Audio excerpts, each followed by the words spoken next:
I'm up here at the paddocks today. Nice sunny day, warm-ish. We've got a bit of wind blowing, but we have some berry bushes and some other plants that I put in the first year here that are really not doing well. This here is an elderberry. There's a rhubarb in there. Another rhubarb here somewhere as well. One of my blueberry bushes that really hasn't grown since I bought it. I think I bought it 4 years ago now. And another blueberry bush there, also not doing well. I think the ground here is too wet for them, so I'm gonna be bringing them down closer to the house and putting them up on one of our hills. Now this one suffered a lot of damage last year, between escaping goats and escaping pigs, and I'm not sure if it'll come back. I'm not seeing any shoots or sprouts on it, but hopefully once I get it out and it dries out a bit, it may recover. While I'm here, I noticed something in the grass that I want to show you. And it is an amazing plant, one of my favorites, and in my opinion, one of the most important ones to have on hand. And this is yarrow. The leaves look very feathery. When you pick one and rub it,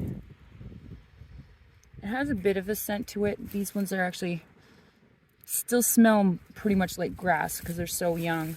But I'll have to come and do another video of these when they're mature and in bloom. And I think these weren't here when we first arrived. I think they came in some of our potted plants from our previous house where we had these all through the yard. But what you use this plant for, you use it in place of gauze.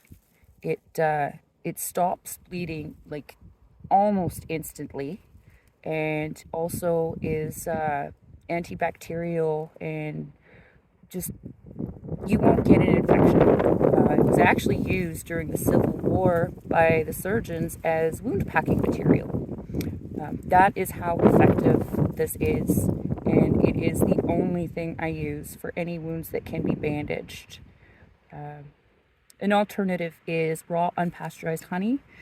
I just find that super messy, so there's just really only very few occasions when I use honey. But the yarrow, Y-A-R-R-O-W,